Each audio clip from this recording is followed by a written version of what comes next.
കാത്തിരുന്ന നിക്കാഹ്. എന്തിനാ സോറി? എനിക്കൊന്നും മനസ്സിലാകുന്നില്ലല്ലോ റബ്ബേ. ഇക്കയുടെ ചില നേരത്തെ സംസാരവും പെരുമാറ്റവും ഒന്നും പിടികിട്ടുന്നില്ല. അവൾക്ക് എന്തെന്നില്ലാത്ത സന്തോഷം മനസ്സിൽ തുടികൊട്ടി.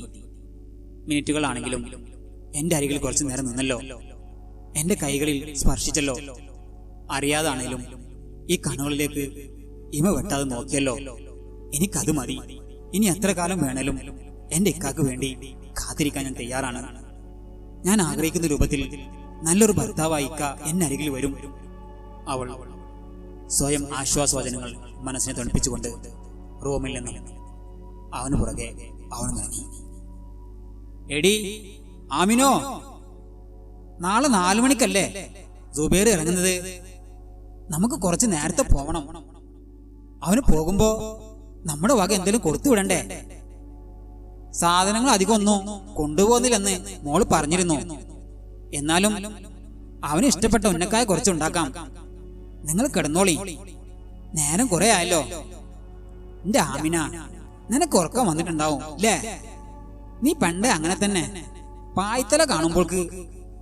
ചിരിച്ചുകൊണ്ട് ഹംസക പറഞ്ഞു. നിങ്ങൾക്ക് ഇന്നെ കളിയാക്കലല്ലാണ്ട് വേറെ പണിയൊന്നില്ലല്ലോ. എടി, ഞാൻ നമ്മുടെ പഴയകാലൊക്കെ ഒന്ന് ഓർത്തുപോയി. ആ നല്ല കാലൊക്കെ കഴിഞ്ഞു പോയി. ഇനി അത് ഓർത്തിട്ടും പറഞ്ഞിട്ടും കാര്യമില്ലെന്ന് അറിയാം. എന്നാലും ഡീ ആമിന, അനക്ക് ഓർമ്മയുണ്ടോ അന്റെ നാണം മാറ്റാന് നമ്മൾ ചെയ്ത പണി? ഉറങ്ങിയോ? ഞാനിപ്പോ ഇതാ ആരോടൊപ്പ പറയുന്നത്? ഷടാ. അതും പറഞ്ഞ് ഹംസാക തിരിഞ്ഞു കിടന്നു. അങ്ങനെ അവർ ഒരുമിച്ചുള്ള ആ ദിനവും കൊഴിഞ്ഞു. മോളെ, നീ അടുക്കളയിൽ കിടന്ന് ഇങ്ങനെ തിരിയല്ലേ? ഞങ്ങളൊക്കെ ഇല്ലേ ഇവിടെ? നീ അവനക്ക് കൊണ്ടുപോകാനുള്ളതൊക്കെ എടുത്തു വെക്കാൻ നോക്ക്.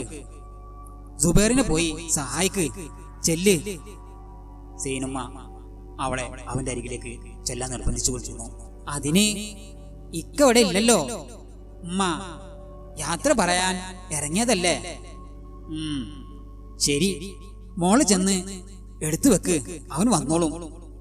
കുറച്ച് കഴിഞ്ഞ ബന്ധുക്കളും അവന്റെ സുഹൃത്തുക്കളും അവനെ യാത്ര അയക്കാൻ വരും. അതിനു മുമ്പ് ആ പണികളൊക്കെ തീർക്ക്. അവൾ അമർത്തിയൊന്ന് മൂളിക്കൊണ്ട് അവളുടെ റൂമിലേക്ക് നടന്നു. ഇത്തൂസേ, ഞാനും വരാം. എന്നെ കൊണ്ട് കഴിയുന്ന പോലെ ഞാനും സഹായിക്കാം. എന്തൊക്കെയാ കൊണ്ടുപോകുന്നതെന്നും എനിക്കറിയില്ല. അതിന് ഇക്ക വരിക തന്നെ വേണം. ഓ, അപ്പൊ നിങ്ങൾ എന്തൊരു ഭാര്യയാ? അതൊന്നും ചോദിച്ചില്ലേ? ഇക്ക വരാൻ സമയം വൈകിയാൽ? ഏയ്, അങ്ങനെ ഒരുപാട് സമയമൊന്നും വൈകൂല. 4 മണിക്ക് ഇറങ്ങാനുള്ളതല്ലേ? അറിയാമായിരുന്നെങ്കിൽ കൊണ്ടുപോകാനുള്ളത് മേശയിൽ നിന്നെടുത്ത് മാറ്റി വെച്ചാൽ മതിയായിരുന്നു. അതിന് എന്തെങ്കിലും വായ തുറന്ന് സംസാരിച്ചാലല്ലേ അറിയാൻ പറ്റൂ. മോളെ റസി, ഉമ്മ ഇപ്പൊ എത്തിയിട്ടുണ്ട്. താഴെ നിന്നുകൊണ്ട് സേനുമ്മ വിളിച്ചു പറഞ്ഞു. അവന് കൊണ്ടുപോകാനുള്ളത് എടുത്തു വെക്കയാ അവള്. നിങ്ങൾ ഇരിക്കി, അവളിപ്പോ വരൂ. അപ്പോഴേക്കും ആയിഷുമ്മ നാരങ്ങ വെള്ളവുമായി അവർക്കരികിലെത്തി. ദാ കുടിക്കി. റസിയ ഓടി വന്നു കണ്ട് 2 പേർക്കും കൈ കൊടുത്തു.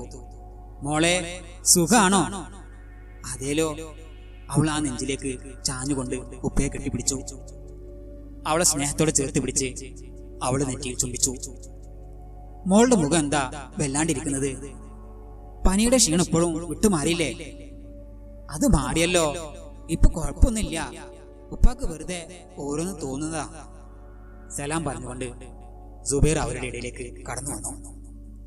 മോൻ പുറത്തു പോയതായിരുന്നോ? അതെ ഉപ്പ, 2-3 പേരോടും കൂടി യാത്ര പറയാനുണ്ടായിരുന്നു. ഉപ്പ, നിങ്ങൾ ഇരിക്കി, ഞാൻ കൊണ്ടുപോകാനുള്ളതൊക്കെ ഒന്ന് റെഡിയാക്കട്ടെ. ആ മോന് ചെല്ല്, ഞങ്ങൾ ഇവിടെ ഇരുന്നോളാം. ചെല്ലു മോളെ, അവനെ പോയി സഹായിക്ക്. ആമിനമ്മ പറഞ്ഞു. പോകാനുള്ളതൊക്കെ പെട്ടിയിൽ ഒതുക്കി വെച്ചു. റസിയ, ഞാൻ കുളിക്കട്ടെ.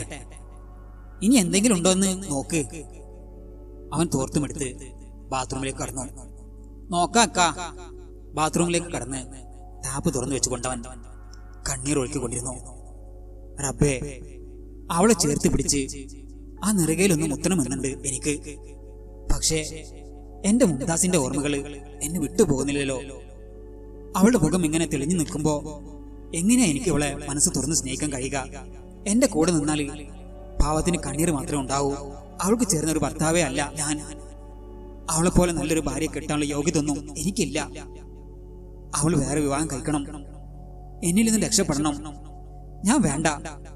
എങ്ങനെയെങ്കിലും ഇവളെ പറഞ്ഞ് മനസ്സിലാക്കണം. അതിനൊരു വഴിയുണ്ട്. എന്റെ ഡയറി കുറിപ്പുകൾ ഇവിടെ വെച്ചിട്ട് പോകണം. അത് കണ്ടാൽ തീർച്ചയായും അവൾ എന്നെ വെറുക്കും.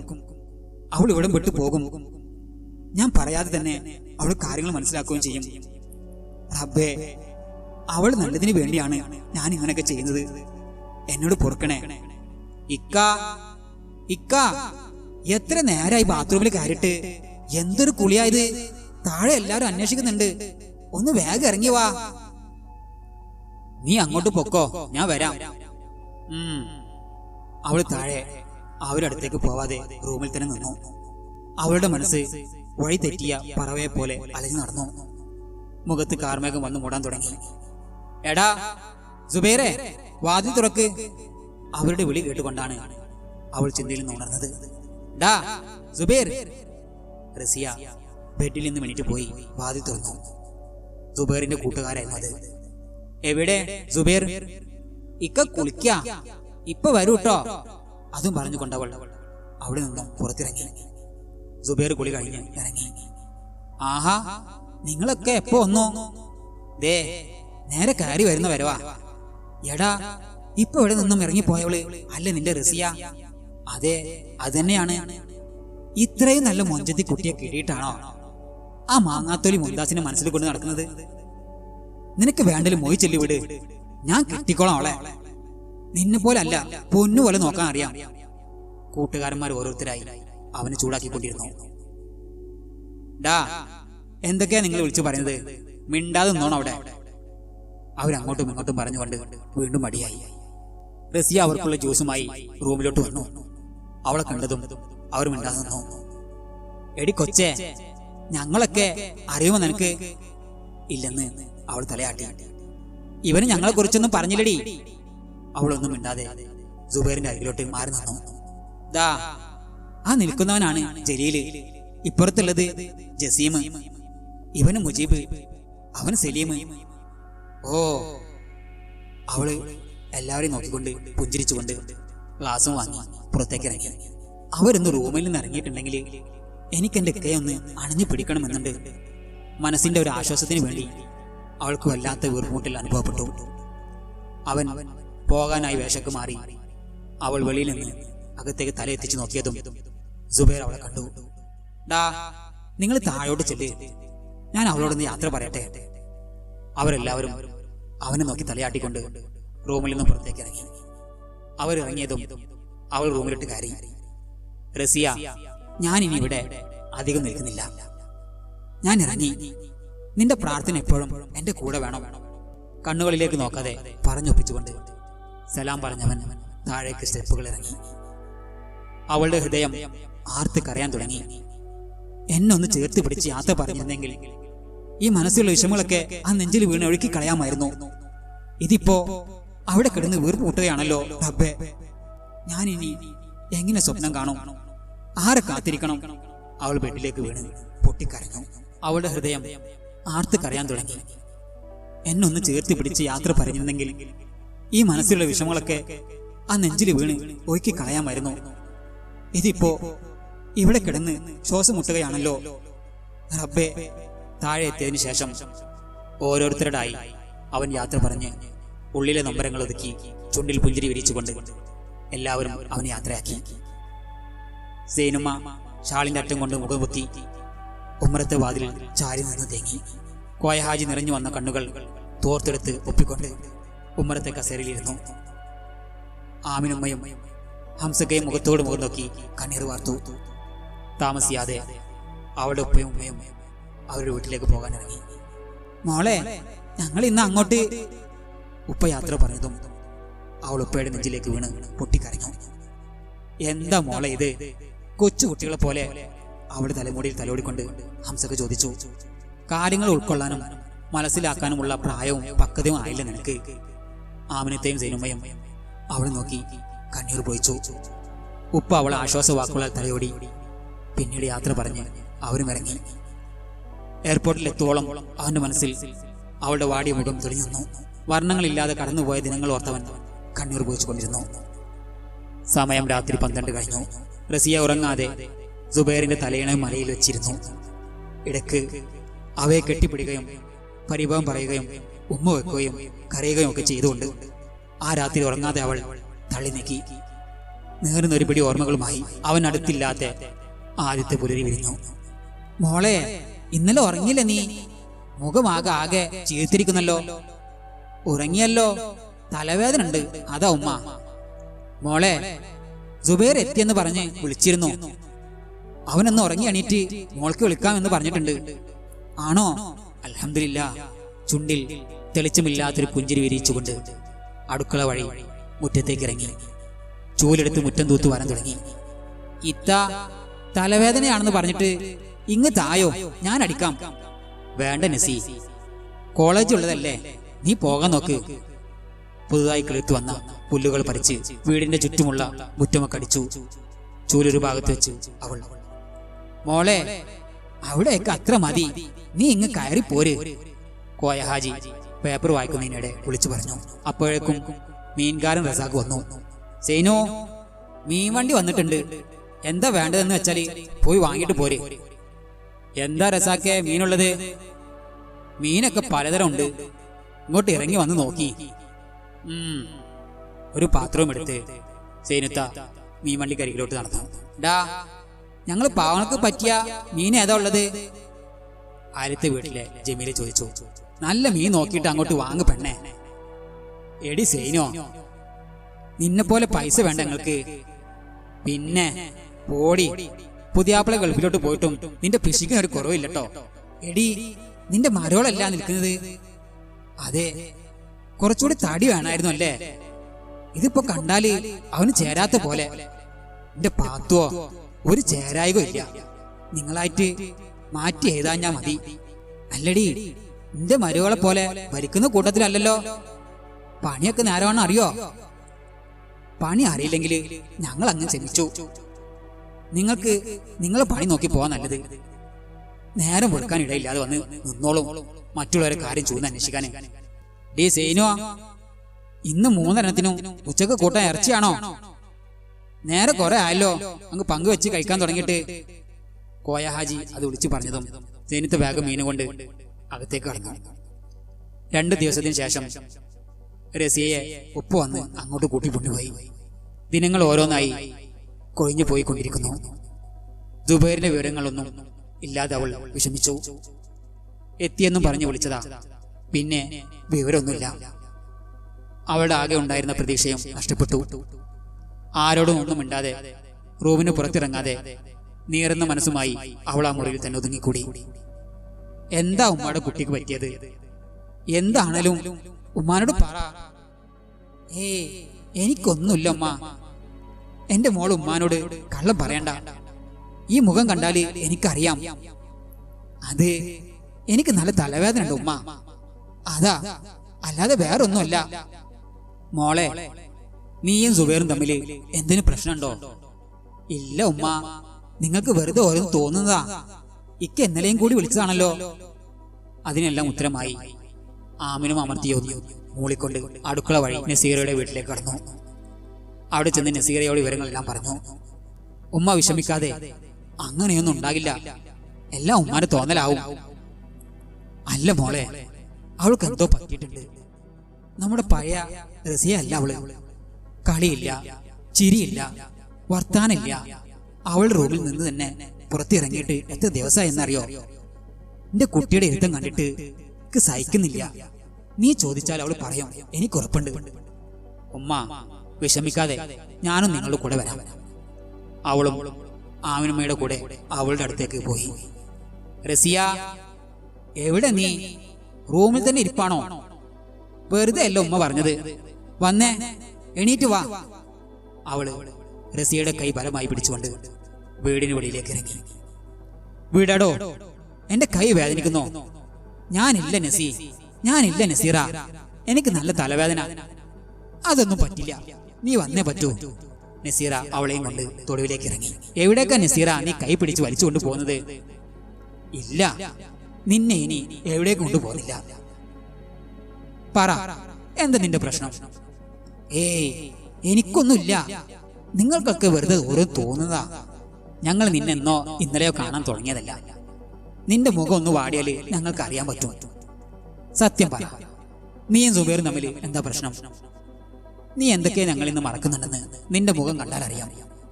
നമ്മൾ തമ്മിൽ എല്ലാം പങ്കുവെക്കുന്നല്ലേ? റസിയ ആദ്യം പറയാനൊന്നും മടിച്ചെങ്കിലും പിന്നെ നസീറയ്ക്ക് മുന്നിൽ ഉള്ളം തുറക്കാൻ അവൾ തീരുമാനിച്ചു. ആകാശം മുട്ട വളർന്നു നിൽക്കുന്ന മരങ്ങളെ സാക്ഷിയാക്കി അവൾ കഥകൾ വിവരിച്ചു.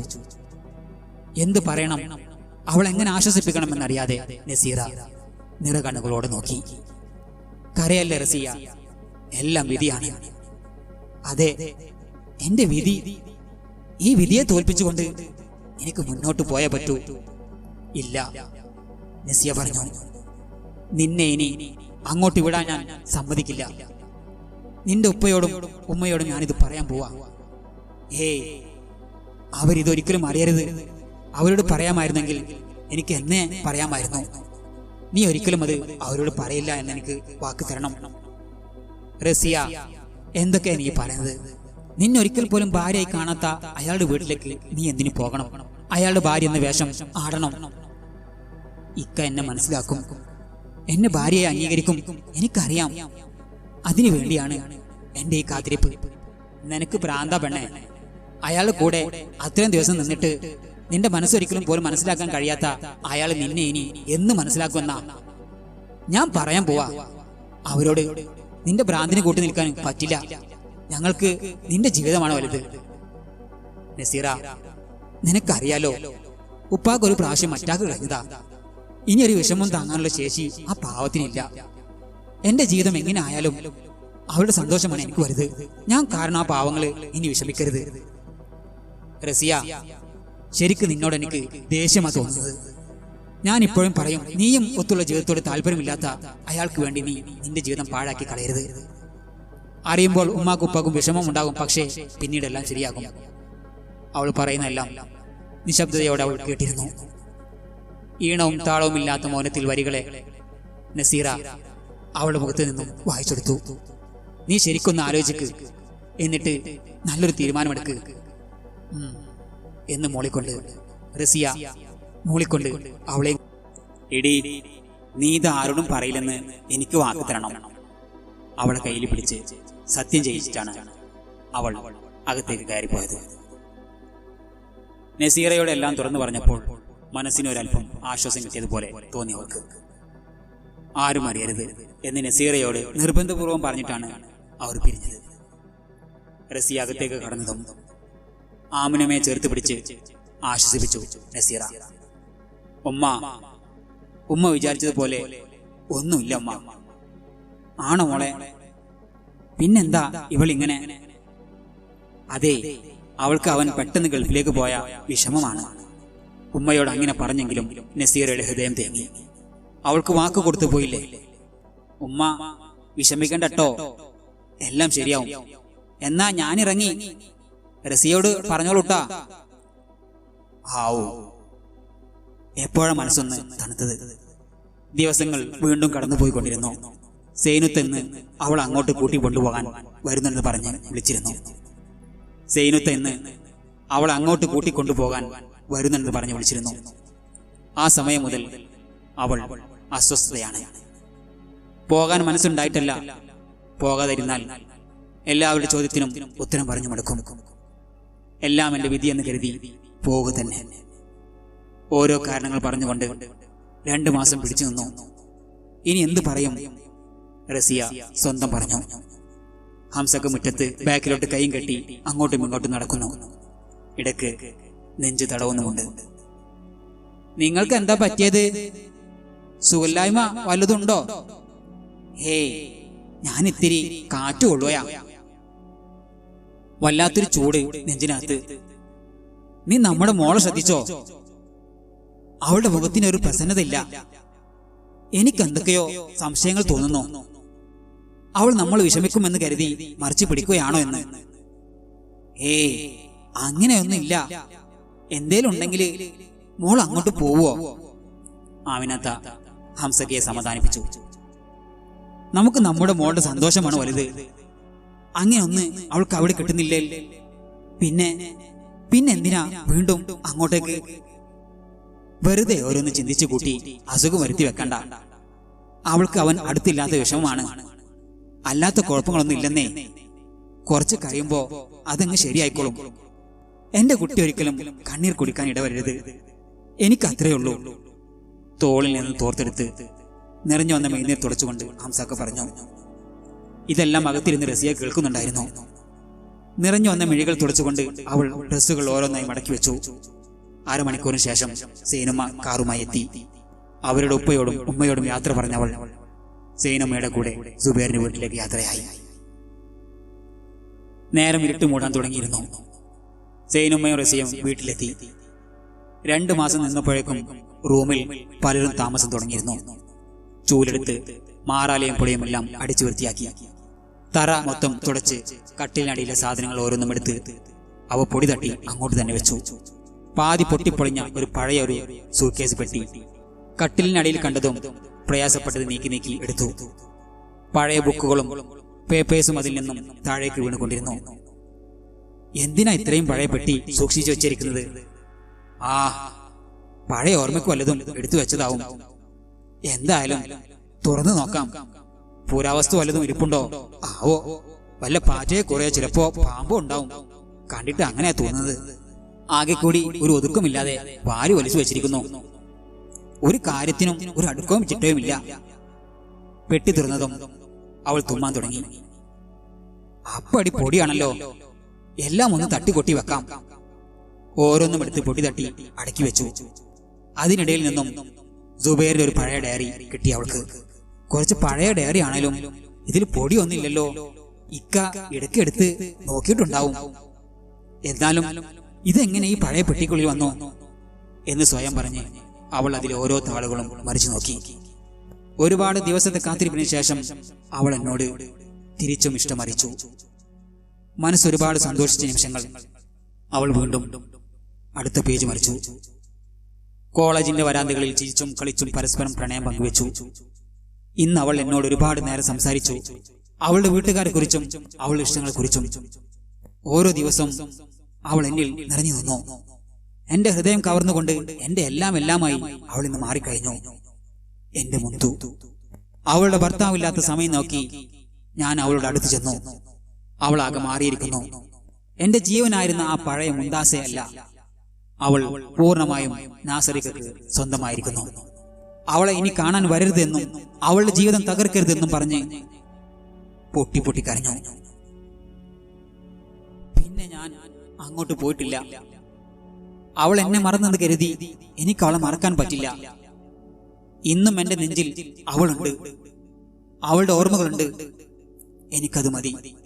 ഓരോ ഏടിലും അവന്റെ പ്രണയത്തുള്ളികളെ അവൻ വരച്ചു വെച്ചത് റസിയ കണ്ട് അവളുടെ ഹൃദയം പിടഞ്ഞുകൊണ്ടിരുന്നു.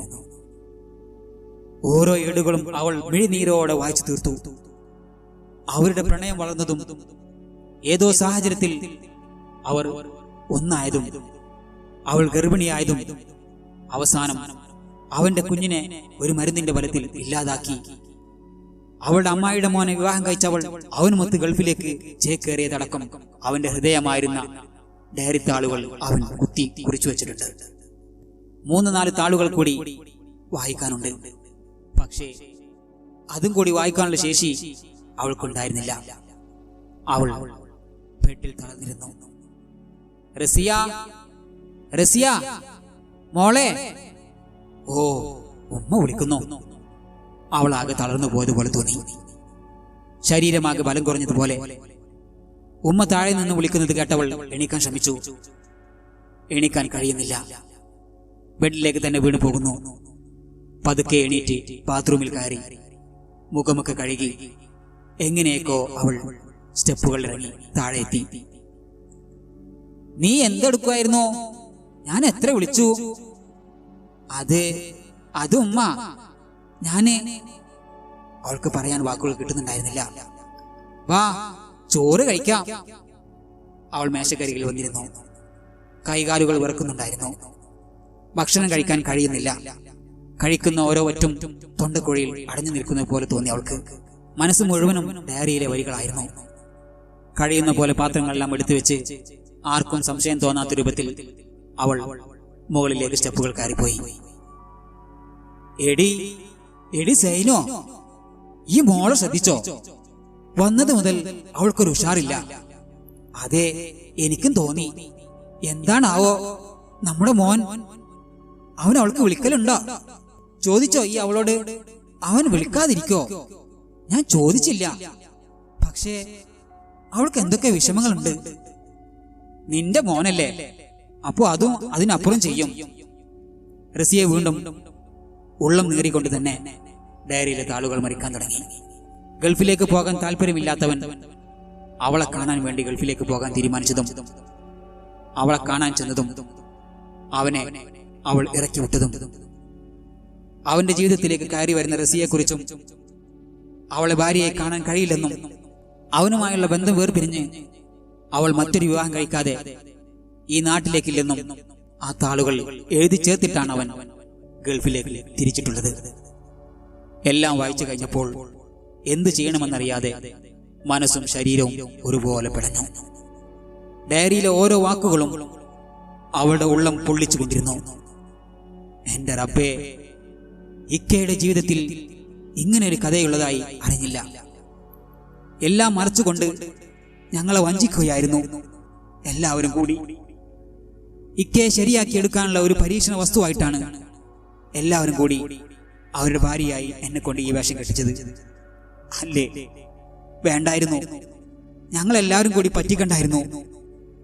ഇക്കാനെ മറന്നുപോയവളെ എന്തിനാണ് വീണ്ടും ഹൃദയത്തിൽ താലോലിച്ച് നടക്കുന്നത്? ഇക്കാക്ക് എന്നെ സ്നേഹിച്ചുകൂടെ? ഞാൻ തരാമല്ലോ ഇക്ക ആഗ്രഹിക്കുന്ന രൂപത്തിലുള്ള പ്രണയവും കരുതലുമെല്ലാം. അതെനിക്ക് മാത്രം തോന്നിയിട്ട് കാര്യമില്ലല്ലോ, അങ്ങേർക്ക് കൂടി തോന്നണ്ടേ? അങ്ങനെ ഓരോന്ന് പറഞ്ഞുകൊണ്ട് ഡയറി ഭദ്രമായി കബോർഡിലേക്ക് എടുത്തു വെച്ചു. അവൾ ബെഡിൽ വന്നു കിടന്നു, ഓരോന്നോർത്തുകൊണ്ട്. റസിയ അടുക്കളയിൽ എന്താ തിരക്കിട്ട ജോലിയിലാണ്. അപ്പോഴാണ് സൈനത്ത് അവളുടെ അടുത്തേക്ക് വന്നത്. മോളെ, ഞാനൊരു കാര്യം ചോദിക്കട്ടെ? എന്താ ഉമ്മ? ഇന്നലെ വന്നത് മുതൽ ഞാൻ ശ്രദ്ധിക്കുന്നു മോളെ. എന്ത് പറ്റി നിനക്ക്? അസുഖം വല്ലതും? അതോ സുബൈർ വിളിക്കാറില്ല നിനക്ക്? അത് പിന്നെ ഇല്ല ഇല്ല ഉമ്മ, ഞാൻ അങ്ങോട്ടേക്ക് പോയതിൽ പിന്നെ എനിക്ക് വിളിച്ചിട്ടേ ഇല്ല. എനിക്കെന്തിനു വിളിക്കണം? ഞാൻ ആരുമല്ലല്ലോ അദ്ദേഹത്തിന്. എന്നോ ഇട്ടിട്ട് പോയവളെ മനസ്സിലും പൂജിച്ച് നടക്കല്ലേ? അവൾ പതുക്കെ പിറുപിറുത്തു. മോൾ എന്നിട്ട് എന്തുകൊണ്ട് ഞങ്ങൾ അറിയിച്ചില്ല?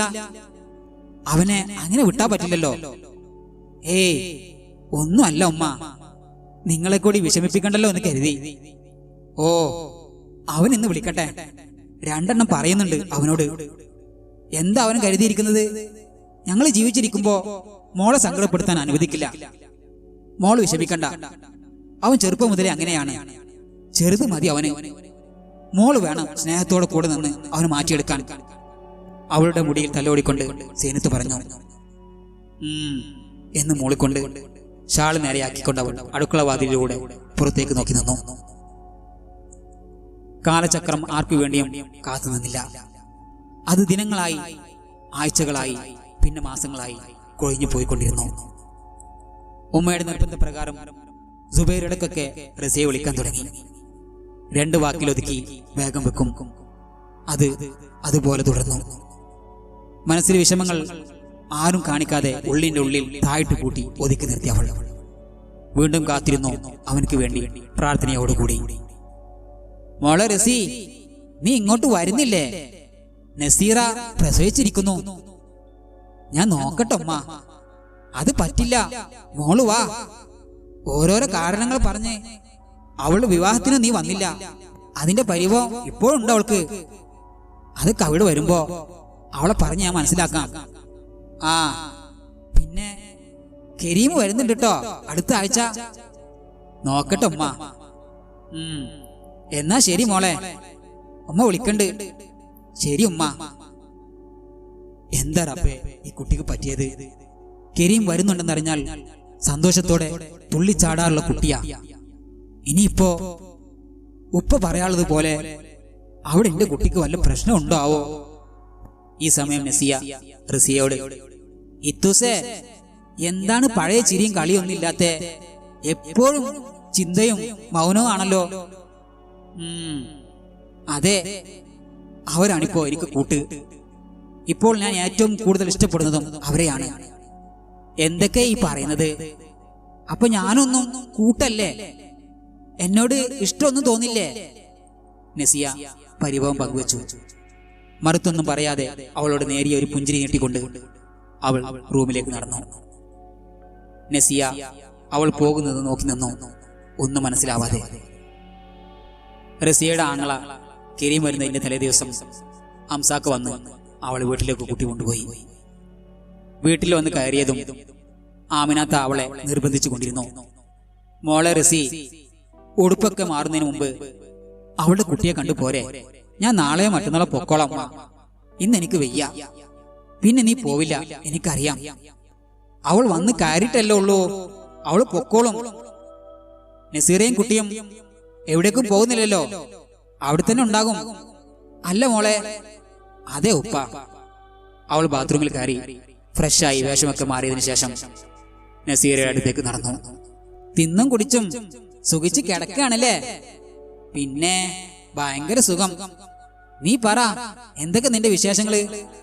ഇക്കാക്ക് വല്ല മാറ്റം ഉണ്ടോ, അതോ അതുപോലെ തന്നെയാണോ? ഇടയ്ക്ക് വിളിക്കും, അവിടുത്തെ ഉമ്മയും ഉപ്പയും ബോധിപ്പിക്കാൻ വേണ്ടി മാത്രം. ഉമ്മാക്കിപ്പോ എന്തൊക്കെയോ സംശയം തോന്നി തുടങ്ങിയിട്ടുണ്ടെന്ന് തോന്നുന്നു. വലിയ അത്ഭുതം. വിവാഹം കഴിഞ്ഞിട്ട് 2 വർഷം കഴിഞ്ഞു, എന്നിട്ടിപ്പോ സംശയം തോന്നുന്നുള്ളൂ. എനിക്കെന്തോ അവരൊക്കെ സത്യം അറിഞ്ഞാല്, ഓ, അറിയുന്നില്ലെങ്കിൽ നീ അറിയിക്കണം, എല്ലാവരും അറിയിക്കണം. കല്യാണം കഴിഞ്ഞത് മുതൽ ഉള്ള കാര്യങ്ങള്, അപ്പോഴല്ലേ അതിന് എന്തെങ്കിലും ഒരു പരിഹാരം കണ്ടെത്തുകയുള്ളൂ. അതല്ലേ വേണ്ടത്. അല്ലാതെ ആരോടൊന്നും പറയാതെ നീ സ്വയം ഉരുകി തീരുകയല്ല വേണ്ടത്. ഞാനിപ്പോ അതിനെ കുറിച്ചൊന്നും ചിന്തിക്കാറില്ല. അറിയുമ്പോൾ അറിയട്ടെ, അത്ര തന്നെ. യാത്ര പറഞ്ഞവൾ അവിടെ നിന്നും ഇറങ്ങി. ഡയറിയുടെ കാര്യമൊന്നും റസിയ അവളോട് പറഞ്ഞില്ല. എന്തിനിപ്പോ ഇക്കട രഹസ്യങ്ങൾ മറ്റുള്ളവർ അറിയിക്കുന്നത്? നാളെ ഞങ്ങൾ ഒന്നായാൽ അതിന്റെ വിഷം എനിക്ക് തന്നെയല്ലേ. അതുകൊണ്ട് അത് രഹസ്യമായി എന്റെ ഹൃദയത്തിൽ പതിപ്പിക്കാം. റസിയ മുറ്റത്തിറങ്ങി. അവൾ ചെടികളെയൊക്കെ തലോടിക്കൊണ്ട് നടന്നു. ഞാൻ പോയത് പിന്നെ പാവങ്ങളൊക്കെ ക്ഷീണിച്ചു. സാറില്ലട്ടോ, ഇന്നു മുതൽ നിങ്ങളെ കൂട്ടുന്ന കാര്യം ഞാൻ ഏറ്റു. ഉമ്മ, നല്ല മഴക്കാറുണ്ട് ട്ടാ. അതെ, മോള് പോയി അലക്കിയ ഡ്രസ്സ് എടുത്ത് വെക്ക്. മോന് നാളെ വരുന്നെന്ന് അറിഞ്ഞത് മുതൽ എന്തൊക്കെയോ ഒരുക്കി വെക്കേണ്ടതെന്ന് ഉമ്മക്ക് അറിയുന്നില്ലല്ലേ. പാവം, നമ്മൾ ആർക്കും വേണ്ടല്ലേ. 4 വർഷമായി എന്റെ കുട്ടി പോയിട്ട്. ഇപ്പോഴെങ്കിലും ഒന്ന് വരാൻ തോന്നിയല്ലോ അവൾക്ക്. തമാശ പറഞ്ഞപ്പോഴേക്കും ആമിനമ്മ കരയാൻ തുടങ്ങിയോ? അവൾ ഉമ്മയെ ചേർത്തി പിടിച്ചു. വായോ, ഞാനും വരാം ഉമ്മയെ സഹായിക്കാൻ. അവൾ സന്തോഷവതിയായി അവർക്കൊക്കെ മുമ്പിൽ തകർത്താടി. ആർക്കും ഒരു സംശയം തോന്നിക്കാത്ത രൂപത്തിൽ. ഈ സമയം ഗൾഫിൽ സുബൈറിനോട് അവന്റെ കൂട്ടുകാർ വിവാഹം കഴിഞ്ഞിട്ട് 10 ദിവസം പോലും തികച്ചു നിൽക്കാതെ ഇങ്ങോട്ട് കയറിയതാ ഇവൻ. അതും ഭാര്യ ഭർത്താക്കന്മാരായി 1 ദിവസം പോലും താമസിക്കാതെ. അതെ, ഇവനോടൊക്കെ എന്താ പറയാ? അതും സ്നേഹനിധിയായ ഒരു ഭാര്യയെ കിട്ടിയിട്ട്. അവന്റെ സുഹൃത്തുക്കളായ അരുണും മജീദും പറഞ്ഞുകൊണ്ടിരുന്നു, നീ അങ്ങോട്ട് ഒരു തരി സ്നേഹം പോലും നൽകാതിരുന്നിട്ടും നീ ഇന്ന് നന്നാവും, നാളെ നന്നാവും എന്ന പ്രതീക്ഷയിൽ കാത്തിരിക്കുന്നവളില്ലേ? ആ പാവത്തിനെ എങ്ങനെ സങ്കടപ്പെടുത്താൻ തോന്നുന്നടോ നിനക്ക്? ഇത്രയൊക്കെ നീ കാട്ടിക്കൂട്ടിയിട്ടും നിന്നെ എപ്പോഴും ആത്മാർത്ഥമായി ആ കുട്ടി സ്നേഹിക്കുന്നുണ്ടെങ്കിൽ മനസ്സിൽ ഒരുപാട് നന്മയുള്ള കുട്ടിയായിരിക്കും അത്. അതിന്റെ കണ്ണ് നനയിപ്പിച്ചാല് ദൈവം നിന്നെ വെറുതെ വിടില്ല. നോക്കിക സുബൈറെ. അതെ ഗോപാലട്ട, നമ്മൾ എന്ത് പറഞ്ഞു കൊടുത്തിട്ടെന്താ? അവന്റെ ചെവിയിലോട്ട് കയറണ്ടേ? അതെ അതെ, എന്റെ പെണ്ണുപിള്ളക്ക് ഞാൻ എന്താ വേണ്ടതെന്ന് വെച്ചാൽ പോകുന്നവരുടെ അടുത്തൊക്കെ വാരിക്കോരി കൊടുത്തയക്കുന്നുണ്ട്. സ്നേഹവും പരിചരണവും എല്ലാം നൽകിയിട്ടും എനിക്ക് കിട്ടുന്നത് ഒരു 100 കൂട്ടം പരാതികളുടെ കെട്ടാ. അതുകൊണ്ട് നാട്ടിലേക്ക് വിളിക്കുന്നത് തന്നെ മടുപ്പായി. പിന്നെ മക്കളെ ഉമ്മയായി പോയില്ലേ, സഹിച്ചല്ലേ പറ്റൂ. ശരിയാ മമ്മദേ നീ പറഞ്ഞത്. സ്നേഹം അതൊരാൾ പിശുക്ക് കാണിക്കാതെ തരുന്നുണ്ടെങ്കിൽ അളവ് നോക്കാതെ നമ്മളും തിരിച്ചു കൊടുക്കണം. മൻസൂറെ, മിണ്ടാതിരിക്കുന്നുണ്ടോ? ഈ കേട്ട് കേട്ട് തല പെരുക്കുന്നുണ്ട്. എനിക്കില്ലാത്ത വേദന നിങ്ങൾക്കാർക്കും വേണ്ട, കേട്ടല്ലോ? സുബൈർ അവരോടെല്ലാവരോടായി നോക്കിക്കൊണ്ട് പറഞ്ഞു. ഞങ്ങൾ പറയുന്നത് ശരിയെ തെറ്റെന്ന് ചിന്തിക്കുന്നത് നല്ലതാ സുബൈറെ. സുബൈർ അവനെ തറപ്പിച്ചു നോക്കി. നാട്ടിലേക്ക് പോകണോ വേണ്ടയോ എന്നത് എന്റെ ഇഷ്ടമാണ്, അല്ലാതെ. അതും പറഞ്ഞവൻ റൂമിൽ നിന്നും പുറത്തേക്ക് ഇറങ്ങിപ്പോയി.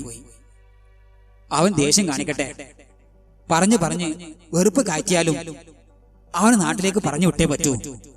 അവന്റെ ഒരു മുന്താസ്. അതെ, അവർ ഒന്നിച്ച് കൈകോർത്തു. ഈ സമയം റസിയയുടെ വീട്ടിൽ. മോളെ റസിയ, ഇത്തിരി വെള്ളം ഇങ്ങെടുത്തേ, വല്ലാത്ത ദാഹം. എന്തൊരു ചൂടാ റബ്ബേ, മഴ പെയ്യാതെ ഇങ്ങനെ മൂടി നിൽക്കുന്നത് കൊണ്ടാ. ഉമ്മ, ഇതാ കഞ്ഞിവെള്ളം, മതി വേര് തിന്നത്, അകത്തേക്ക് കയറിക്കോ. ഉമ്മാക്ക് ആർക്കെങ്കിലും പണിക്ക് വിളിച്ചൂടെ? പഴയ പോലെ വിറകൊക്കെ കീറാൻ ഉമ്മാനെ കൊണ്ട് കഴിയോ? ഇപ്പോ ആരെയും കിട്ടാനില്ല. മക്കളൊക്കെ വലുതായി, അവരൊക്കെ നമ്മളെക്കാൾ പാടില്ല നടക്കുന്നത്. തന്നെയുമല്ല കൂലിയൊക്കെ കൂടി. എന്നാലും മതി, ബാക്കി നീ നാളെ ആവാം. മോളെ, ഫോൺ അടിക്കുന്നു, പോയി നോക്കിക്കേ. അല്ലാ, ഇക്കയാണല്ലോ, എന്ത് പറ്റി? പതിവില്ലാതെ അവൾ ഫോൺ എടുത്ത് ചെവിയിൽ വെച്ചു. കഥയുടെ ബാക്കി ഭാഗം അടുത്ത ദിവസങ്ങളിൽ കേൾക്കാവുന്നതാണ്. കഥ നിങ്ങൾക്ക് ഇഷ്ടപ്പെട്ടുവെങ്കിൽ